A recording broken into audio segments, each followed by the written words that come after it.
Welcome to the 117th session of the online Optom Learning Series, OOLS. Let me introduce all of you our speaker for today. Today we have Dr. Keyur Patel.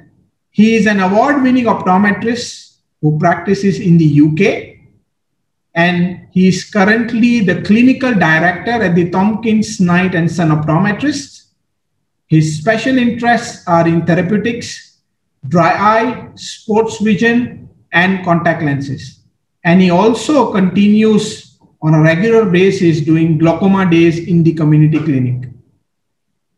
Keyur is a graduate from the City University in the 1999, and after 5 years in practice, he ventured to the US, where he completed the accelerated OD program at the New England College of Optometry in Boston, and then went ahead to complete a residency in the community health and returned back to England. Upon his return, to maintain the increased level of care affordability to him, he completed the diplomas in therapeutics, glaucoma, and sports vision. He is a fellow of the American Academy of Optometry, College of Optometrists, and also a fellow of the British Contact Lens Association, BCLA. He has been a clinical instructor at various different universities and is also a key opinion leader. Very active on social media. You can follow his educational posts and insights, where he posts clinical images and also, puts out case histories on Twitter as well as Instagram. And I think his Instagram handle is Optom Geek. And I think we'll read that on the slide as well. So please feel free to follow him. And, I think the learning will still continue after the session from his social media posts. And today, Dr. Patel is going to talk to us about how to incorporate or how to set up specialty clinic using a dry eye as a model. So welcome, Dr. Patel, onto our platform, and let me just leave the screen time to you. So thank you very much. As FB said, my name's Keyur. Obviously I practice in the UK and back in the UK after a stint in the US. And he's said everything I was going to say. He's stolen my introduction. But basically, we're going to go with specialty clinic and how to set one up. So that's me. That's my avatar. Just a little bit about my background. My family are obviously, or maybe not so obviously, or of Indian heritage. I'm Gujarati, and I still have lots of family in India. So I'm really honored to be able to talk to my fellow Indians and colleagues from that part of the world, Malaysia, Philippines, and I'm hoping that you guys can, get a little bit of learning out of this, but hopefully get a lot more fun and take something away from it. So as FB said, Optomegeek is my Instagram and Twitter handle, and I'm always posting images. And today's title, Specialty Clinic Rock. Can I set one up? And really, the really short answer is yes. Okay. But I don't think the guys OOLS would be happy if I just put that slide up and then let you guys go. I realize it's the evening and afternoon for some of you guys, so let's try and make it interesting. And I say hello and I welcome you all. As Badruddin said, clinical director at Tompkins Knight and Son, graduate of City University, New England College of Optometry, a couple of other letters that I've managed to collect along the way to getting to where I am, to keep the profession interesting, because for me, just doing one thing got a bit boring. So when I first qualified, I ended up in a scenario where I just did a lot of refractions. It was just refraction. If I saw anything that was an issue, it was refer. The title obviously is Specialty Clinic Rock, and the aim is how do you create a successful specialty clinic? Now, what I'm going to do, and to make it a bit more interactive, a bit more fun, or give you a bit more context even, it's not, we're going to use dry eye as the model, okay? Because most specialty clinics, when you set them up, the core elements are the same. It's just the differential between what you're actually going to do. So I'm going to use dry eye because it has a good basis for everything that you need to think about. What I'm also going to do is I'm going to talk about things that optometrists, from my experience, are not particularly good at, and things that we need to address as a profession, particularly in the UK. I know you guys are in the East and the Far East, and the model may be different, but that model is, it will vary. So first things first, just a few disclosures. I've done lectures and I've done KOL work for everyone here on this slide. I'm on the medical advisory board for AOS Barker, which is a telemed platform. But no one really paying me to advertise their stuff. It's just what I do. And like I said, I've been very honored to be invited by the OOLS team today. We're going to go in quick. We're going to go in with a poll. And that first poll is, where do you work? I'd like to know a little bit about you guys, just to give me an idea of who I'm talking to. We have about 43%, majority of them who are into independent practice. Okay. We have hospital-based optometrists, about 30%, followed by students and a couple of them who are working in multiple setups. Okay, fantastic. Excellent. So that's really good. That's a really good diverse range. And that means that I'll be talking to lots of you. So if you have questions, you've got to ask them out. So that, interestingly enough, actually steps straight into my next poll. So we're going to go quickly, keep you guys awake, because I know it's the evening for some of you guys late. Let's just make sure you're on your toes. All right. So for those 33%, 35-ish% who yes question, I want you to ask. I need to know where you're thinking, what you're thinking, and you can do that in the chat section. And the guys at OOLS are going to be nice enough just to screen them for me, so I'm not reading that. For those of you who don't have questions, I hope by the end I've given you enough interest for you to go, right, well, let's ask the question. And there we go. I like throwing in gifts. I like making it interesting. And if we can make it interactive, it hopefully be a bit more fun, not just for you, but for me. All right. Because at the moment, I'm just looking at myself and talking into a camera, which is just really weird. And I can't wait to get back to seeing people face to face. So what do we know, right? So we know happy patients, okay? Happy patients ultimately, right, leads to happy business. Yeah. And we want a happy business because a happy business ultimately leads to happy doctors. All right. And we want to be happy in our work. No one wants to be sitting there dreading going to work, particularly for you guys who are students. If you're a student and when you start getting your first set of jobs, right, you don't want to be in a scenario where you're, oh no, I've got to go to work, not enjoying what you're doing. And that's what happened to me. I struggled initially with what I was doing, and I pushed for change. And that meant taking some chances, taking some risks. But I'm better for it now, and enjoying it gets me to do things like this and talk to my peers from all around the world to make sure that, I keep it interesting.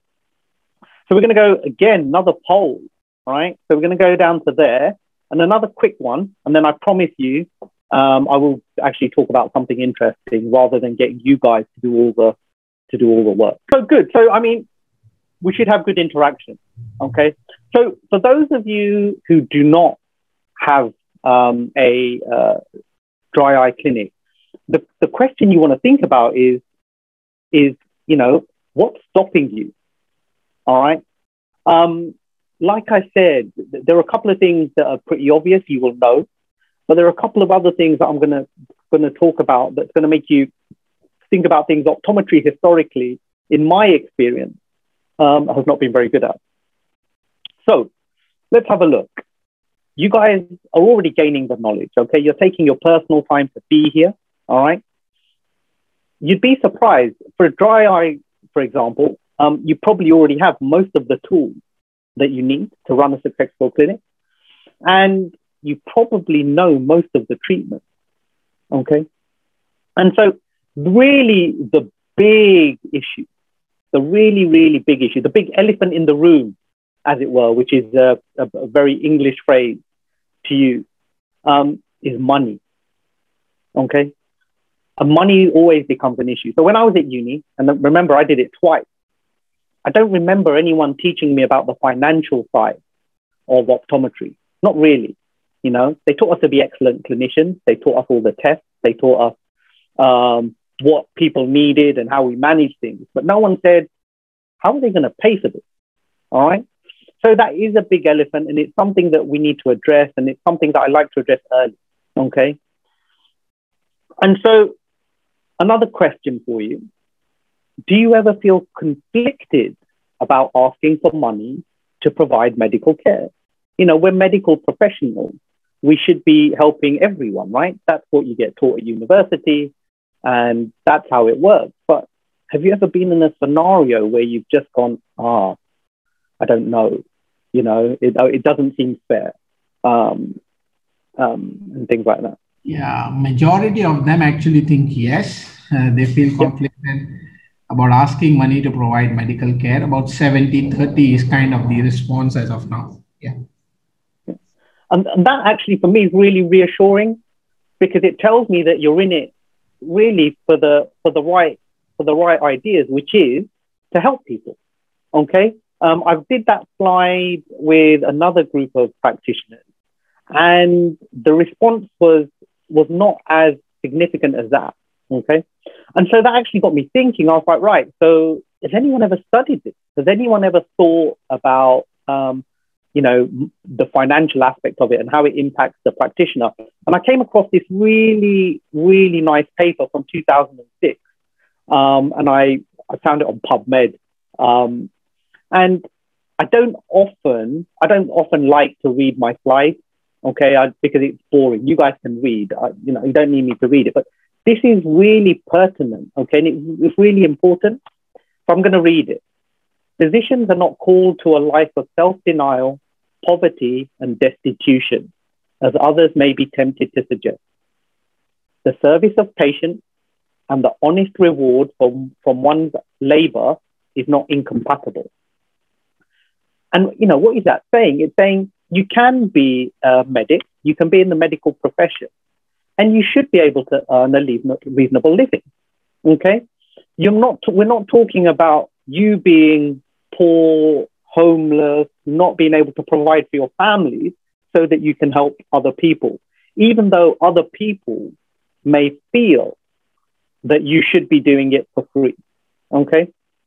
Now, in the UK, we're very lucky. We have a system called the NHS. Some people will call it a great system. Some people would call it a not so great system. But for optometrists in the UK, we're very lucky in that if we have a patient who we cannot manage, who cannot afford private services, we can send them into the hospital service. And depending on what it's like for you guys, you may have a system like this, you may not. But what I really want to say, and you know, what I really want you guys to know, okay, there is nothing wrong, absolutely nothing wrong with being paid for what you do. All right. So for those of you who are old enough, okay, you're probably all quite youngsters. You may have seen this movie, Jerry Maguire's about sports, so that's why I like it. Tom Cruise there. And, you know, it sounds a bit crass when you look at it like that, but it's true. You should be paid. And so you've got to think about that, okay? And it's very important. So this is a really interesting quote I found. And it puts a real impetus, real importance on you appreciating what you are worth, all right? And you need to figure that out. So know your worth. People always act like they're doing more for you than you are doing for them, okay? And do you know who said that? Kanye West, all right? I never, ever thought I'd be quoting Kanye West in a lecture about optometry. But that is very much on point, okay? You have to know what you're worth because other people will always try to undervalue you. And then that brings us to this lovely slide, which is, are price and value the same? Okay. This is my little boy. Okay. And what you need to think about your family. Price is what you pay. For those of you who have kids, you know, you pay for them to get educated, you feed them, you clothe them, you house them. And that is what you pay. All right. But value is what you get. What are you gonna get out of it? Are they going to be good kids? Are they going to be bad kids? You know? So price and value are very different. And that's why Warren Buffett, for those of you who don't know Warren Buffett, he's one of the richest men in the world, and he's an American guy. So price does not equal value. Okay. So you've got to think about, right, well, what does this cost? Okay. What have you already invested in getting to where you are? Right. We're not even talking about going forward. Where you are now as an optometrist in your locality, what have you invested? All right. So let's have a look. The biggest one, right? And how do you put value on this? You've invested in time. All right. You've taken education. You're here on a Saturday evening, afternoon, evening, taking your time to learn. You go to workshops. All right. You create assets, what we call assets for your practice to educate your patients. You have this dedication to your patients. You listen to your patients. You do appointments. All right. That is time. And that is what you are investing in. And that is what your patients are investing in. Okay. To get to where you are, you know, you've done a degree. All right. You've then had to join some kind of college or something. Usually in the UK, it's the College of Optometry. All right. You then pay someone to police you. So we have the General Optical Council, which is essentially a body to make sure that we do things correctly. But we pay them for that privilege. You pay for insurance, okay, to make sure that anyone sues you. If you get bored, you go and do another degree like I do. You then change your mind and you want to keep doing what you do. So you come back, you do some more qualifications, okay? You get a bit more happy, you find a special interest, and you specialize in that. This all takes time. A lot of it takes money. And, you know, and there's a lot of commitment involved. And I'll just say this now. So for any of you who are, and I apologize for the OOLS guys for getting a promo in, but the BCLA have their virtual conference this year in June. Have a look at their website. It's worth signing up. There's going to be a lot of good content. And full disclosure, I am on their membership committee. So I'm just throwing that out there. So once you've got all the qualifications, what happens? You find somewhere nice to live, okay? Somewhere where you enjoy it. You get yourself into a nice practice, you know, where you enjoy working, and you surround yourself by a good team, okay? All of these things take time, take effort. And it's always worth remembering, right, that teamwork makes the dream work. So when you do these things, you want everyone to be involved. Yeah, you need to not just invest in yourself, but invest in your support staff, invest in your team, and you want to get them getting trained as well, so that everyone is on the same page. All right. So that brings me back to price and value. Okay. So what do you want to think about when you are figuring out price? Okay. So you've got chair time. All right. How long are they going to be sitting there taking up your time? Assuming you are a one practitioner person, you are probably going to be the most valuable person from a clinical point of view within your practice, within your setting. If you're the person who does the refractions, and it's the refractions that generate retail element sales, then you are the most important person there. And you are probably the most expensive person there. So you need to think about that. You need to consider how many visits do you think this is going to take? Are you going to incorporate multiple visits into your fee? Or are you going to have it per visit? Cost of equipment. Do you need to invest in new equipment? You know, are you going to need to be trained? Are you going to train someone else to do it? Cost of consumables, and I will come back to that. And the cost of the treatment as well that you're doing. And again, I will come back to that. And what you actually find is that value is actually more important than price. And a lot of the time, what you'll find with optometrists is we undervalue clinical services. And in the UK, this is huge in the UK. We undervalue clinical services, hoping to bump up retail, okay? And that is it's not a good model. It's not a good model. If you give away something for free, it has no value, okay? And your patients are going to realize that. Why would, this is free. People won't show. Why would we show up to an appointment that's free? It doesn't cost anything. So give yourself value. And when you figured out what you're worth, what you have to remember is that price reflects cost. And so, like I said 2 minutes ago, less than 2 minutes ago, if you say that it is free, you're going to give it away, the expectation is that it costs nothing, but that is not true.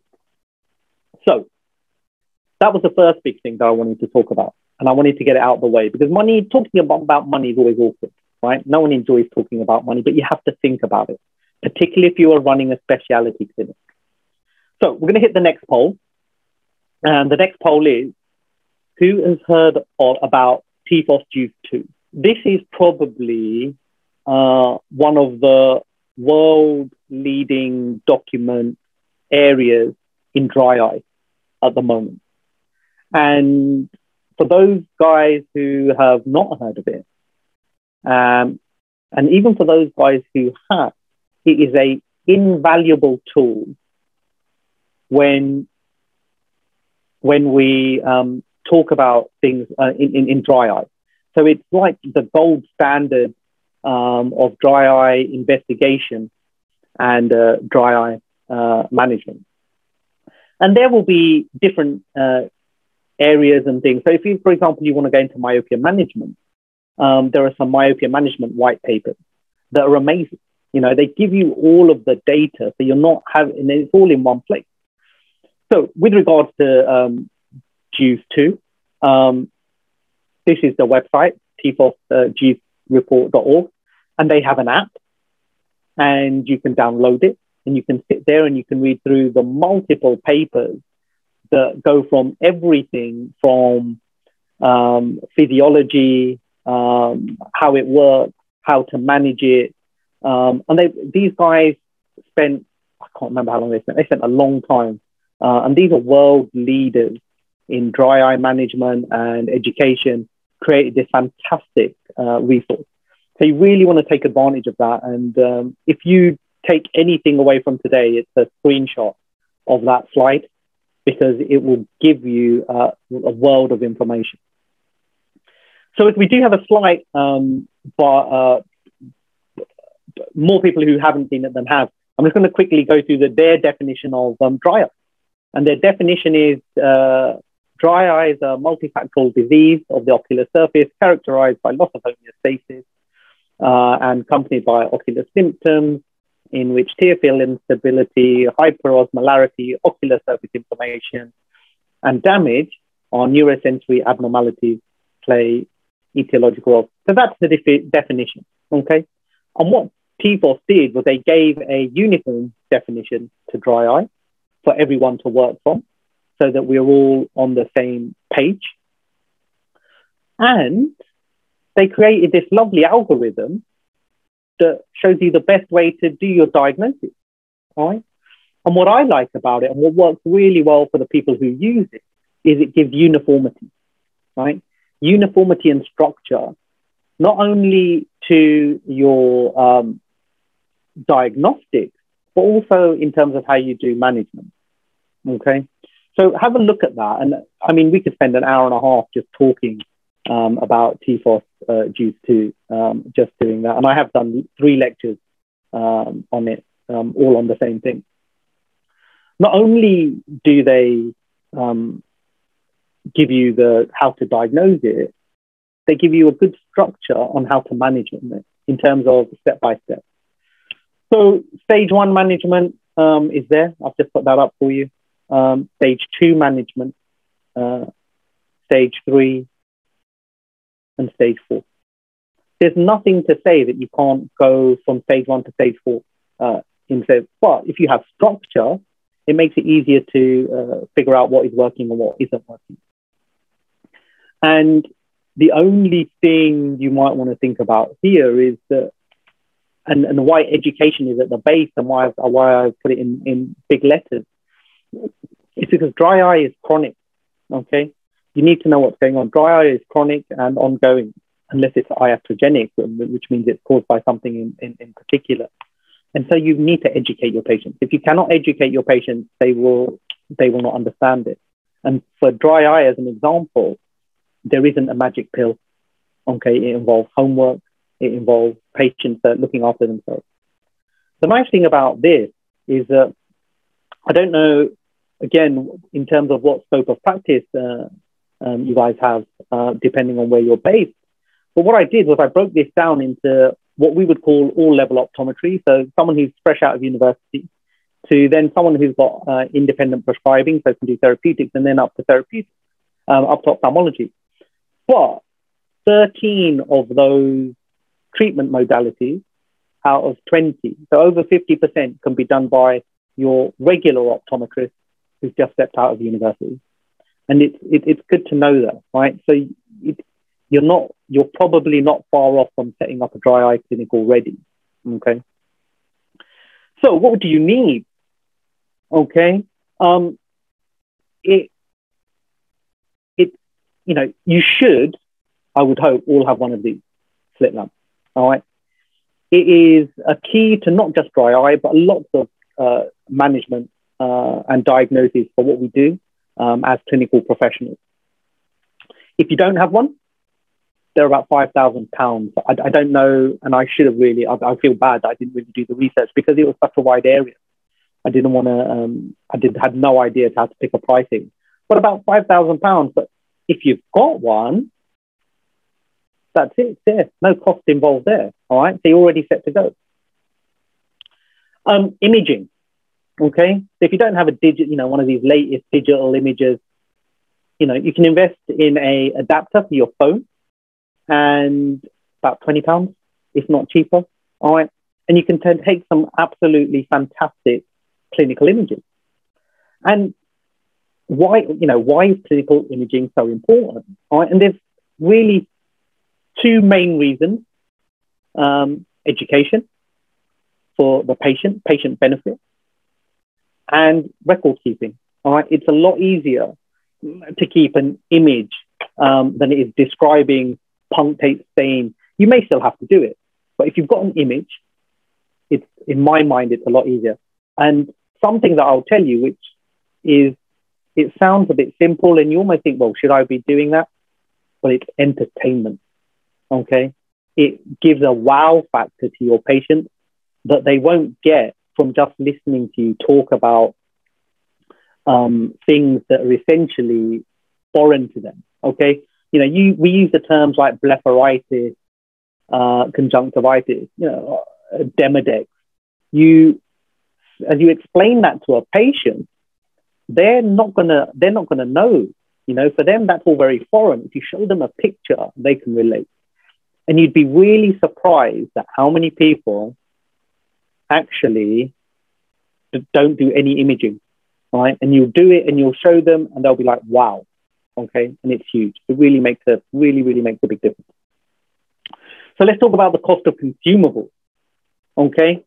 So again, a lot of these things you may already have, okay? Fluorescein, lissamine green, you probably have. Amidose is just a version of saline. But again, lots of these things you already have. And so, but you do have to think about, are you going to be using more? How much does it cost? Okay.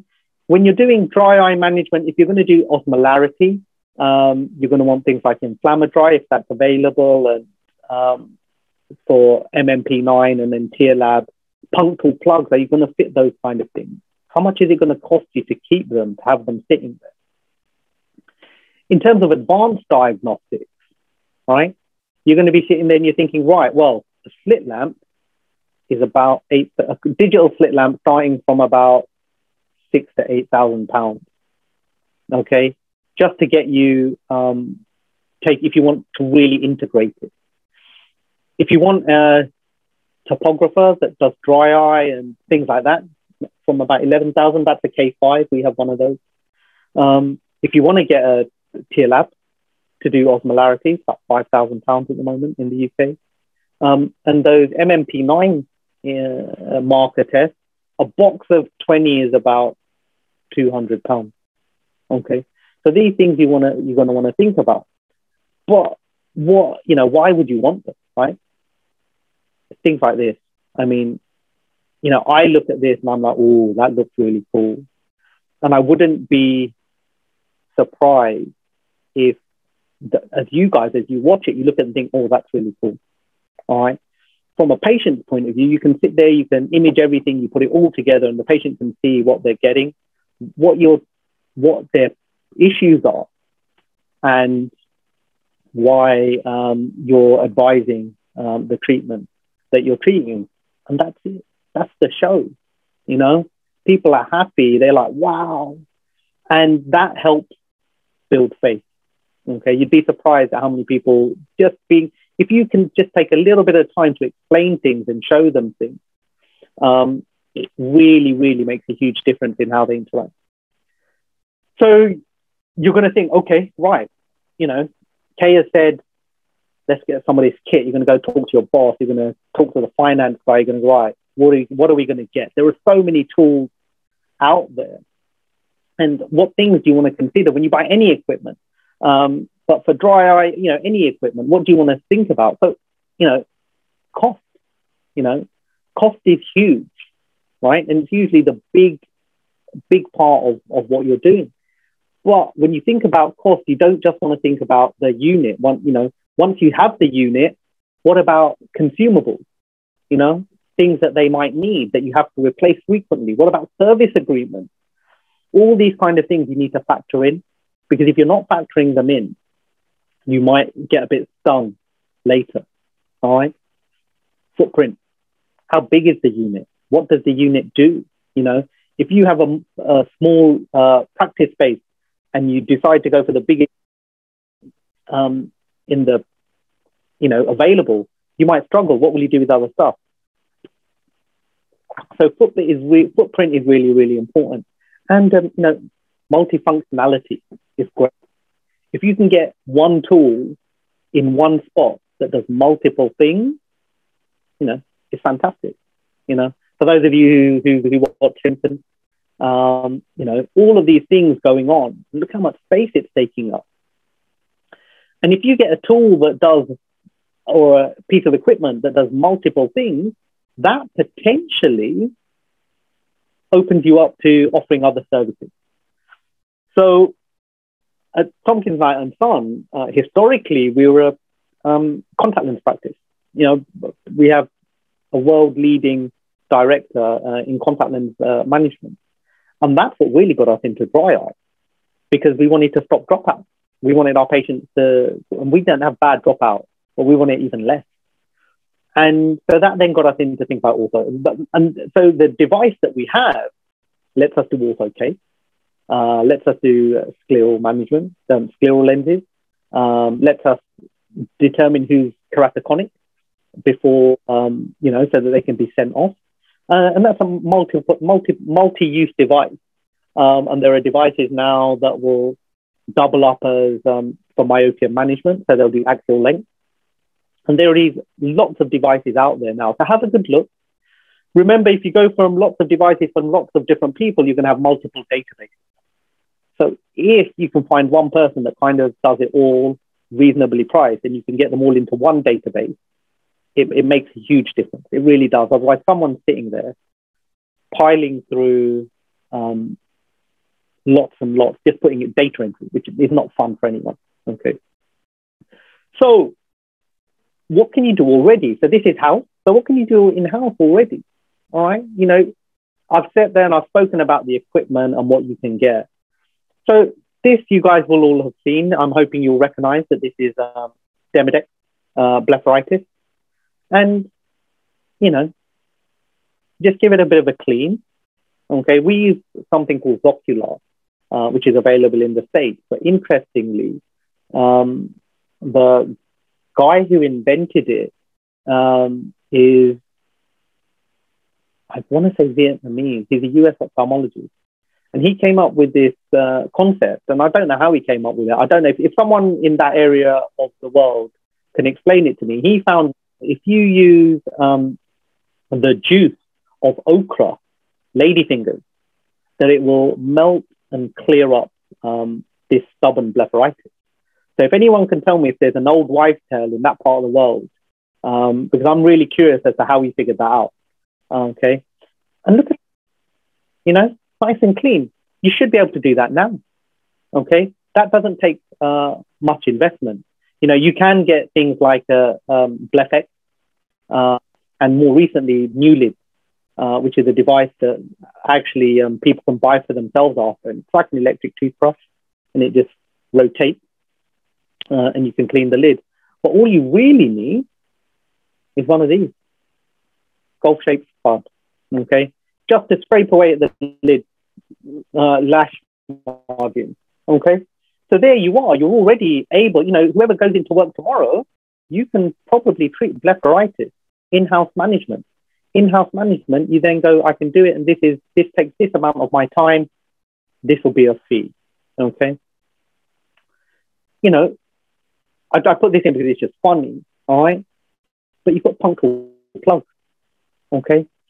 Takes a bit of training, okay? You need to practice a little bit. It's a bit like threading a needle, and you can be a bit shaky, but it's not hard. You can do it behind a slit lamp. Some people will do it behind a loop. So they'll have their loops on, and they'll stand over the patient to insert the plug. But it's not difficult to do. And I would say, probably apart from the students who are, still building up their skill set, this is something that you should be able to step into very straightforward. And this is a video of me inserting an upper punctal inner canalicular punctal plug. So this is a hydrogel punctal plug that you insert, and it's actually preloaded into the inserter. And I don't know if you saw it, just as it came out there was a silver rod, and that pushes the punctal plug in. And then because it's hydrogel, what it does is once it's in, it expands, and as it expands, it blocks the puncture. This patient really suffering from dry eye. Bottom plugs were already done. Wanted the top ones done as well. And this kind of stuff, I would say to you, is not hard. I would say to you, it's pretty basic. The only thing you guys might be restricted by is what level of care you're allowed to do in your relative region. Because sometimes people are a little bit more restricted. Okay, so you just want to bear that in mind to do that. Then in terms of more advanced treatment, what can you offer? Okay, and you'd be surprised, it's not hard to do it. So things like IPL, okay? We've had 2 devices in the practice, and they start at about £20,000 for a unit, okay? But, so you want to think about that, right? So you thought about, okay, so is it £20,000, right? Am I then paying cost per treatment? So for the unit we buy a cartridge. And that cartridge we pay X amount for. And then every time we do a treatment, that cartridge becomes 1 less. Okay. And so the manufacturer will tell you that 1 cartridge will give you, let's say, 1,000 treatments. So per treatment, it is costing me maybe £2 per treatment is what the cost is to me. I then have to convert that into cost to the patient, because you have to remember, once that cartridge runs out, you have to buy it again. All right. The other device on there, the M22, which is very popular in the US, when we were looking at that, the price was more significant, but there wasn't a cost per treatment. Okay, so theoretically, I could have done millions with that machine, and it would still be it wouldn't cost me any more. But they had a slightly more their service agreement. Excuse me, their service agreement was slightly different. So you just have to look at these things when you're investing in it.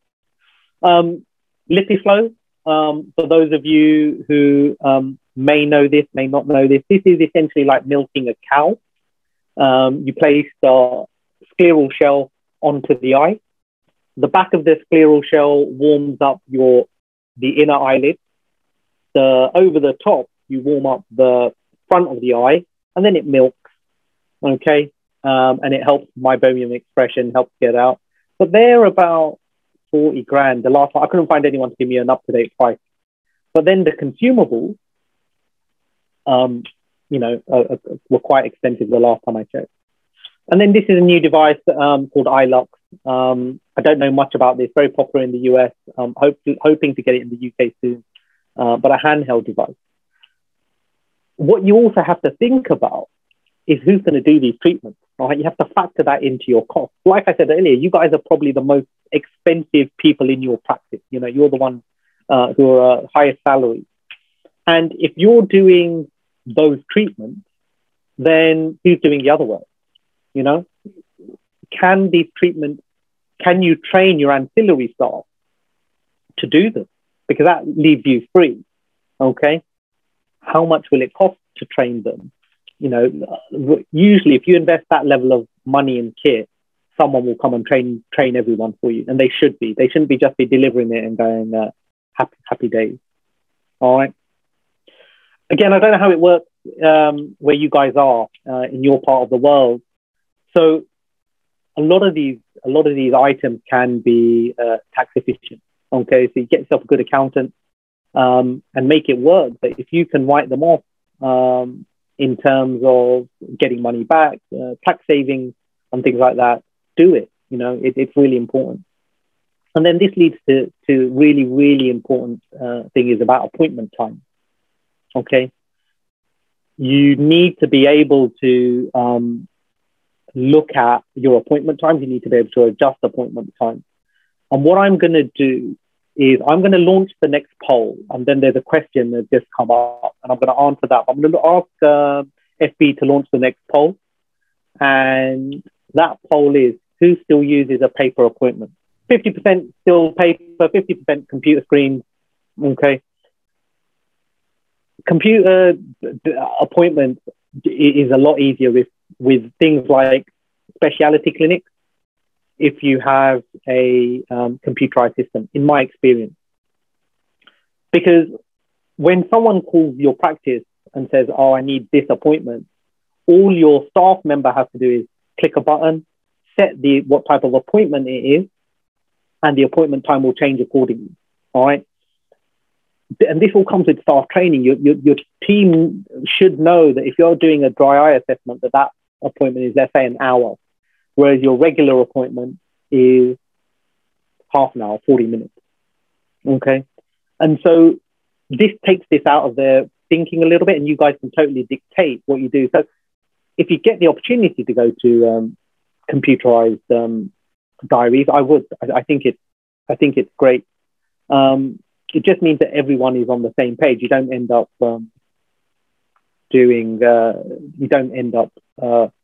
having wrong appointment times and things like that.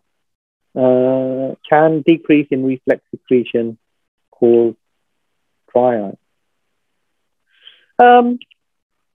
Not quite sure what you mean. So why would you get a reflex? I mean, anything that reflex tears are different to regular tears. So if you have, if your reflex tears are different, so your crying tears are not the same as your habitual tears. So, if you've got an issue with your lacrimal gland system that affects your reflex tears, then it's probably going to affect your regular tears as well. Things like Sherman, for example, which we don't really tend to do now. There's too much variability in it. For a regular dry eye, you don't really worry about that. And if I go to there, that's why you need a good team, okay? And you'll be a super team, all right? And that's why I said earlier, you need to invest in your team as well. So you guys are here, you're learning about it, but just you want to make sure that the team know where you are, where you're going, and make sure they are trained appropriately. Okay. So I'm just having a quick drink, excuse me. At this stage, you've diagnosed it, you've initiated treatment, you've told them, you've educated them about what they are going to need. What you also want to do really is make sure you're able to supply what you have recommended. Okay. So if you recommend a certain drop, certain supply, make sure your patient can leave with it. Don't recommend something and then have them go to the local pharmacy, chemist, supermarket even. Know what is the appropriate thing to get. And more often than not, they will go with the cheapest thing. Okay. So if you're going to recommend the product, make sure you can supply it so that they can leave with it. You know, what you can do, you know, with certain models will throw, you know, part of the first exam, they will say, right, as part of this exam, we will give you X, Y, and Z also. But make sure you can supply your patients with that. And that leads me on to something really kind of new, is online delivery. Okay.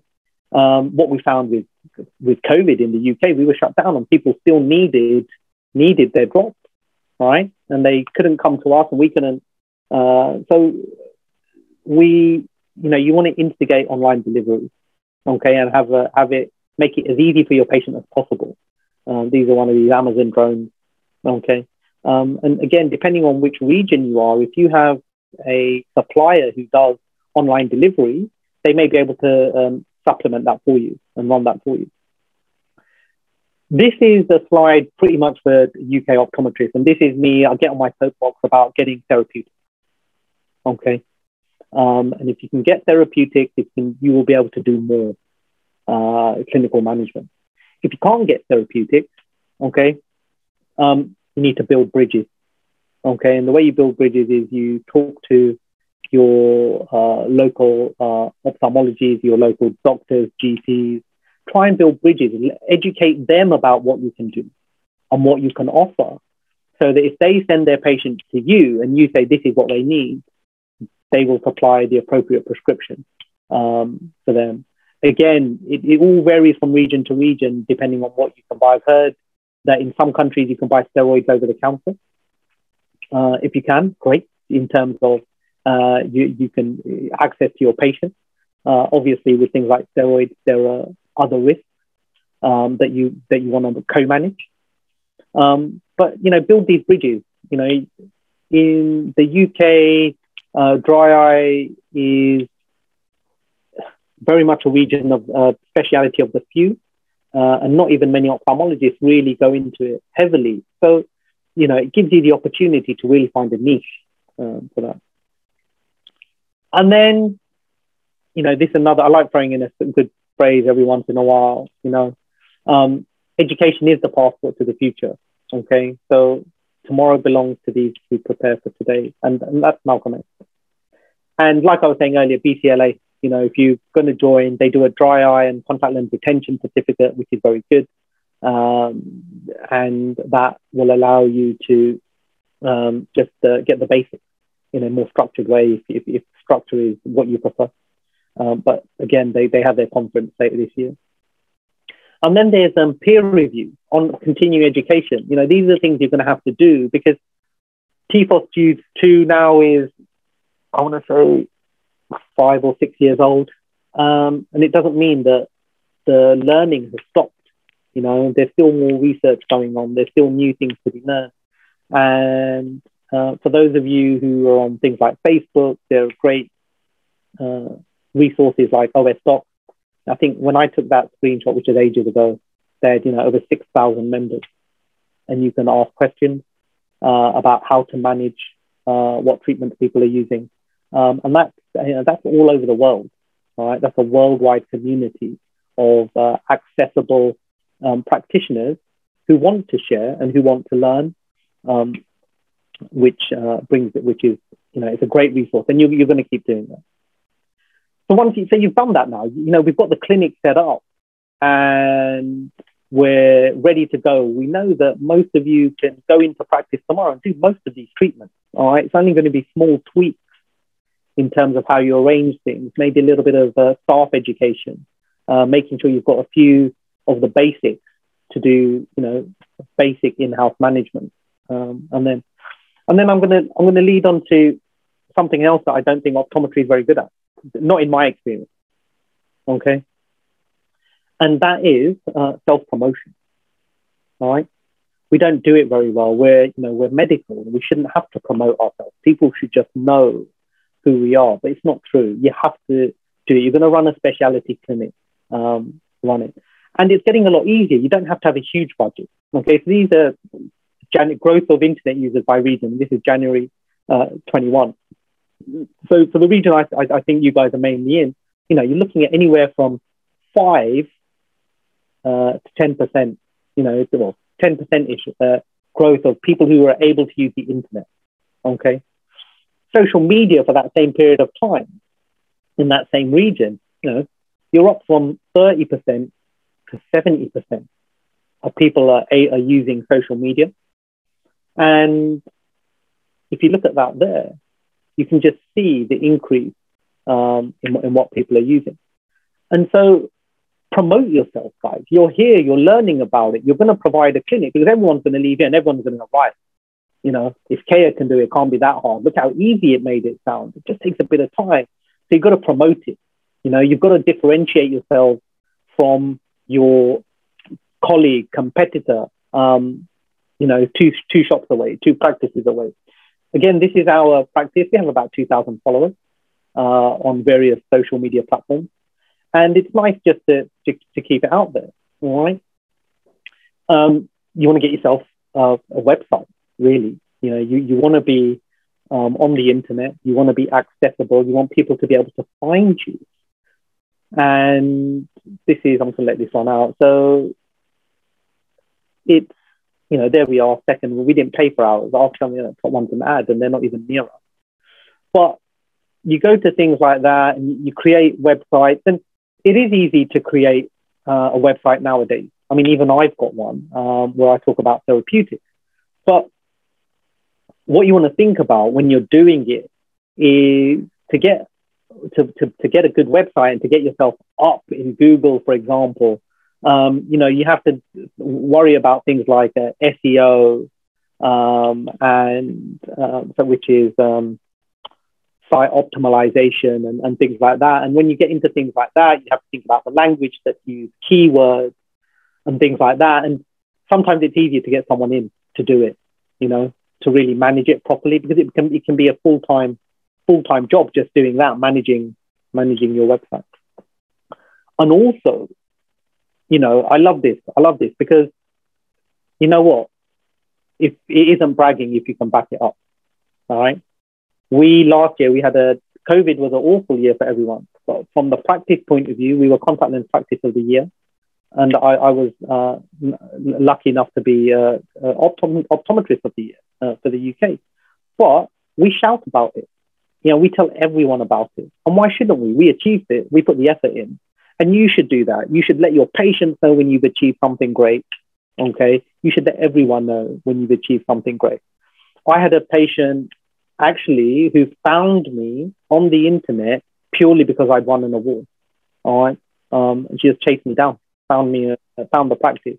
Because when you apply, and you have to apply for these things, they don't just give them out. When you apply for these things, when you win them, when you achieve this level of thing, then you want to really, be proud, and share that with you. If you have local press where you are, like local newspapers and things like that, they're always looking for, happy stories from what's happening there. And when you look at those, you want to come up, you want to pull up. So do that. It's really important that you promote yourself accordingly.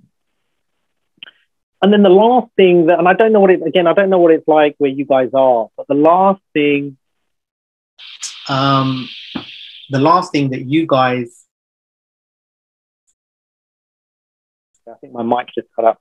The last thing that you guys want to think about, we don't do it very well in the UK, is, refer, all right? But not refer to ophthalmology, but refer to your colleague. If you have a colleague who, has a speciality in, let's say, myopia management, just something different from dry eye, refer to them. You know, I think we always get a bit concerned that if we refer our patients, they will leave us and they will go to the other person. But you will be surprised how many people will go to them for that one thing you've referred them for, and then come back to you to do all your regular care and your regular maintenance. So you will have colleagues, and we all do, who have an area of special interest that is different to yours. They might have some equipment that you don't have. For whatever reason, you can't budget for it. You don't think you'll get good enough return on it. Refer to them, you know, and that way optometry will grow. And, you know, the other allied health professionals will realize the value of what we can do and what we can do for them. And that really leads me on to my final poll question, which is, do you feel more comfortable or confident? Okay, so I'm really glad that 74% of you feel more confident. And for the 26% of you who don't feel more confident, this is your time, right? This is a time for questions. I think that's it. So I'm just going to quickly hit you with my summary. Yeah. Okay. You need to invest in yourself and your business. Okay. For those of you guys who have multiple, although you will be doing the important stuff, right? Everyone has to be involved, has to be team. So you need to get in, you need to invest in everyone. Once you've done that investment, make sure you know your value. All right. If you have a technician doing a IPL treatment, think about how much does that cost the practice to have that technician just concentrating on one person for X number of time when they could be doing other things, you know? And then when you know your value, you make sure you charge appropriately. Make sure you promote yourself, okay? And then be brave, all right? Take those steps, do it, all right? And then, there we go. Are you ready, Riri? Question time.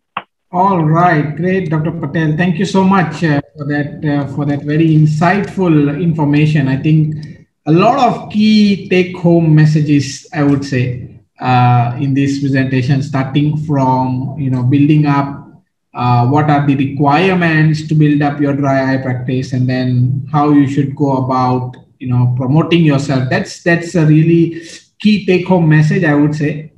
You did clinically, yes, the TIF was due to, but then looking at promoting yourself, that's something which people don't really do, and then that would be important. So we do have one question here. I'm just gonna put that on, and there you go. So what percentage of patients follow-up is there in your country? And because in India, they found that the follow-up is a bit poor. And if you can give us some tips on how can we improve that? Any tips on that? So what we do is when we create an appointment, if they're having an eye appointment, we include the follow-up within their initial fee structure. Okay. So you come in, you have your assessment, and you get a follow-up, and that's the fee. All right. That then tells them they've already paid for it. All right. They don't get it back if they don't show up. All right. But they've paid for it. It encourages them to come in because they know they've already paid for it. The big one, the huge one, is patient education. And if you can kind of show them, like, with the K5, for example, you can show them how their tear breakup is. You can show them what their glands are like. If you can say, look, do this treatment for 6 weeks, come back in 6 weeks. You've already paid for the appointment. You then do some of those tests again. You can then encourage them to say, look, you're having improvement. Or you're not having improvement. We need to try something else. I think the big thing, and not just in India, I think all over the world, is that dry eye has a very poor, not poor reputation, but everyone thinks of it as a very low-level disease. Okay, and dry eye, there are studies and there are papers to show that some people who have dry eye have the same kind of, if it has the same kind of effect on their life as people who have angina, right? And we know you hear someone has angina, you're like, oh my God, it must be awful, right?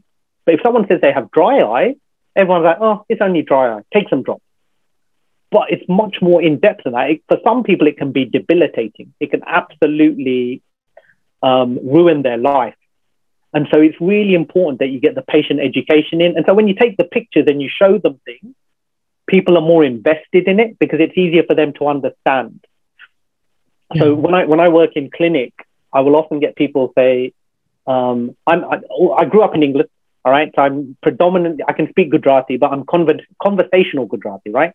I'm not going to be able to give you a medical diagnosis. And people will come in and they'll go, do you speak Hindi? And then I have to shake my head and go, no, I'm sorry, I don't. And then they'll go, do you speak Urdu? Or one or the other. I'll go, no, I don't. And then they'll go, but it's just, then I'll go, I speak Gujarati, right? And they'll go, but it's just like, but it's just the same. And in my head, I'm thinking, then you guys should be able to speak Gujarati, right? Because it's just the same. But you can't say that. Yeah. So sometimes if you can show them an image, you can say, look, this is what is happening. All right. And it just makes it easier. The key, education is the key, Dr. Rana. It really is. But in terms of if they're paying for an appointment, throw in the follow-up with it because they will have paid for it and they're more likely to show up. Yeah, that's very good takeaway, because that also happens with our specialty contact lenses. You charge them a fee, which is, for the contract, for, let's say, for example, just throwing in ortho-K here. So you charge them for the lens and also their follow-up visits. And then you're ideally making sure that they'll come for follow-up. So that's a good idea. We can put this in all of the specialty clinical practice, right? Yeah. And it's easier when you're charging a fee. When it's free, which happens on the NHS, and the big issue the NHS have is people assume it's free. So they assume it's not costing anything, so they don't show up, right? Put a fee on it, they know it costs something, they're more likely to show up. And if they don't show up, I mean, as a clinician, there'll be a problem because your appointment will be then empty, and then it affects the practice, right? Yeah. But more often than not, when they know they've paid for it and they're not getting their money back, they show up. Best case scenario, they have to, things happen, life gets in the way. But at least then they can call you and say, look, I can't make it. Can I reschedule? And at least then you can plan for that.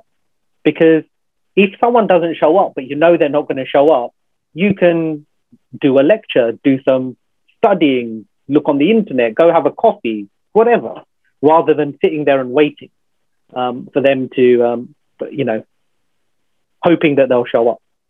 That's right. So patient education and charging a follow-up fee at the initial visit would be the direct answer to this, right? Yeah. Yeah. The short answer, yeah. Yes. Okay, let's look at the second question. A bit of clinical here, but if you would like to take it and give us the thought. Yeah. So warm compresses and cold compresses are two very different things. Okay. The reason we do warm compresses is to help melt the meibomium gland, the meibum within the meibomium gland, to help them express better. Okay. Cool compresses are not going to do that. All right.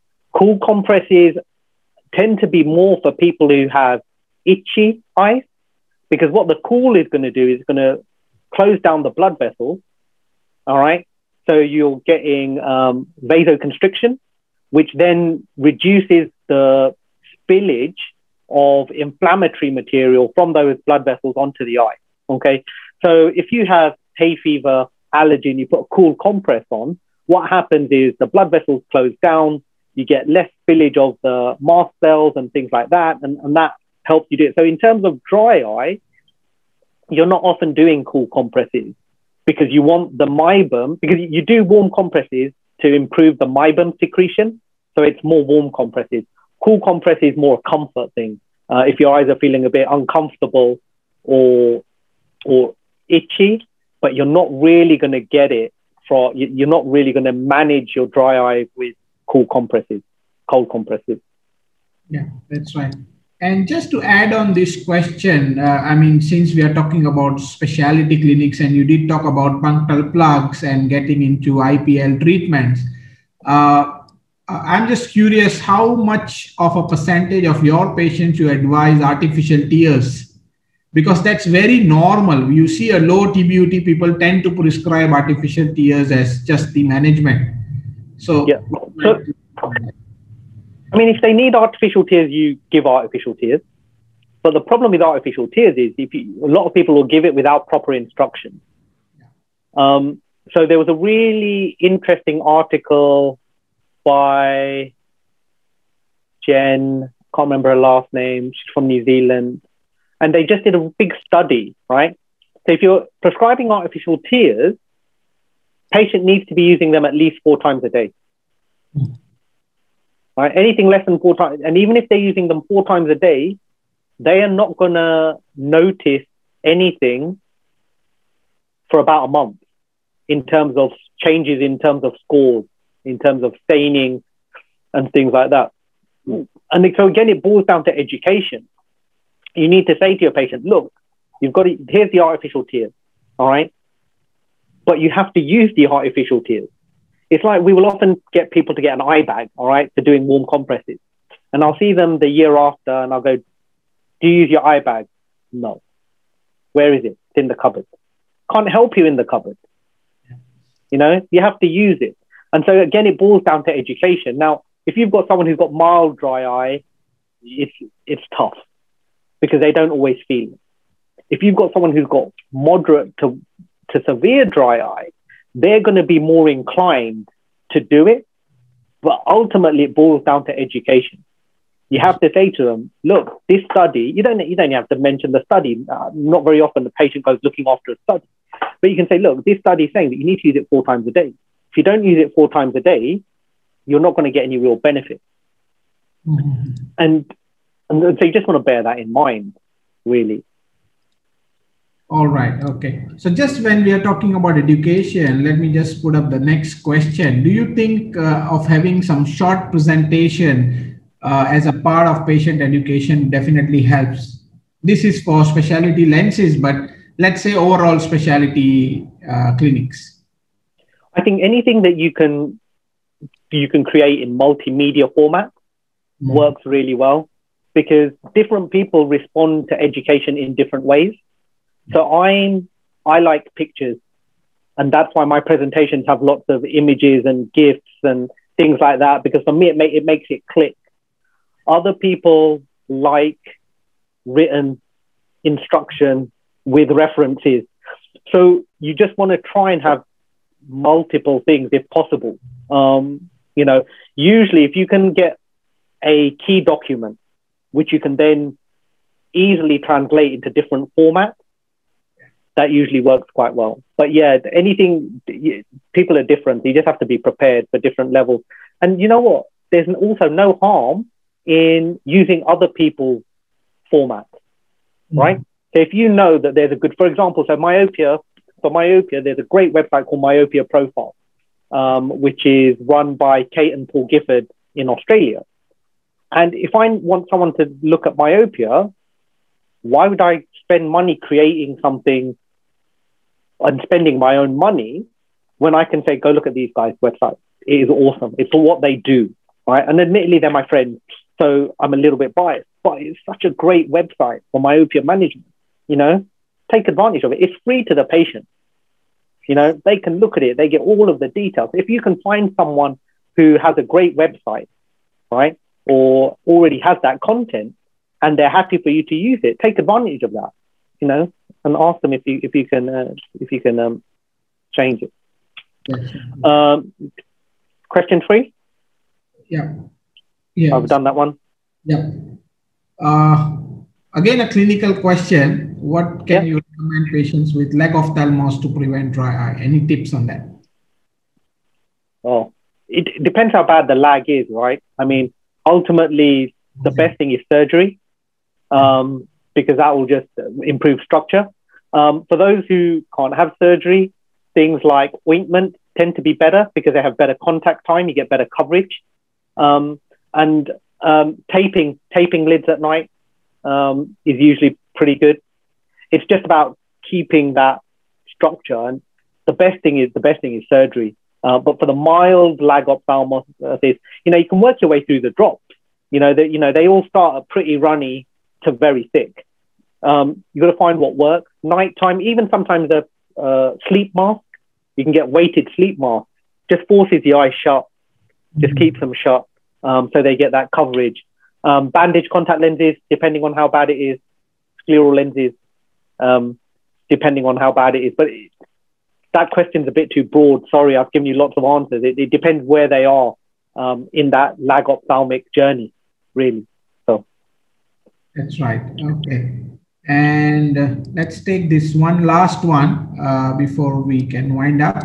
What's your preference, whether you want to go for preservative-free or the normal with preservative teardrops? Any recommendations or comments on that? Preservative-free. I mean, yeah. If you're doing, let's say dry eye, for example, okay, you're gonna the more dry their eyes get, the more they're going to use their drops. The more they use their drops, if it's got preservative in it, the more you're going to be putting preservative in, usually back or something like that, which will long-term affect their dry eye. Okay, so if you've got someone who occasionally uses a drop once in a while, preservative is probably not an issue. But if they're in your dry eye clinic, you want to go preservative-free. And to be honest, there are so many manufacturers now that will do preservative-free multi-dose bottle because they have like filters in it. So you get a control drop, preservative-free. You'll get 60 to 90 days out of it. Why would you not go for that? Because, so I'll just ever so quickly. For example, you can get one drop, Taylor's Duet, for example. Okay, I don't know if you guys have it. It's by Taylor. It's about £13 for a bottle. All right, but it's got 90-day shelf life, preservative-free, and once it's open, you can use it for 90 days. And you go to the local supermarket, local shop, and they'll go, well, I can pay £4 for that, and it's preserved, right? But you go, look, that's only got 30-day shelf life. By the time you've got through 3 months, you've paid the same amount as you've paid for the better drop for your eye. So sometimes you just need to explain that to the patient, and when they see it, they go, actually, then it's not bad because it's almost the same price.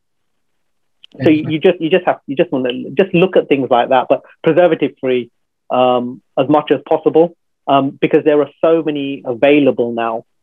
In the older days, when I was a bit younger, it was harder to come across preservative-free drops, but now everyone's doing them. Everyone's doing them. Yeah, the availability is very, very easy now in terms of preservative-free, and we know by clinical research as well that preservative-free works well compared to the normal with preservatives ones for the ocular surface, as you were mentioning, right? Yeah. Okay. Yeah. Thank you so much for taking us through that wonderful presentation. And I was mentioning when you did share your slides, I wanted to actually be behind the scenes and listen to your story. So it was kind of a story with your pictures and your GIFs and your animations. Thank you so much for doing that for us. You're welcome. It's been fantastic. I was going to quickly, if you don't mind, can I just do that again? Yes. Let's quickly do that. I'm going to go to that there. And I just want to say thank you, guys. That's me. That's my mic drop, because it wouldn't be right if I didn't finish without an appropriate gift. For any of you who watch Billionaires, Billions, that's quite funny. You'll know who that is. And then I want to thank you guys for having me. Thank all for inviting me. There is my few bits and pieces. So feel free to follow me. If you have any questions, feel free to ask me questions. Thank you very much. Thank you, FB. It's been great. I've really enjoyed it. I've had a really good time.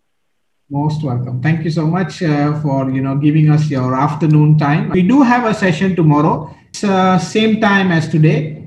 And until then, take care. Be safe. I will see you all again tomorrow as well. Bye, Dr. Keyur. Thank you.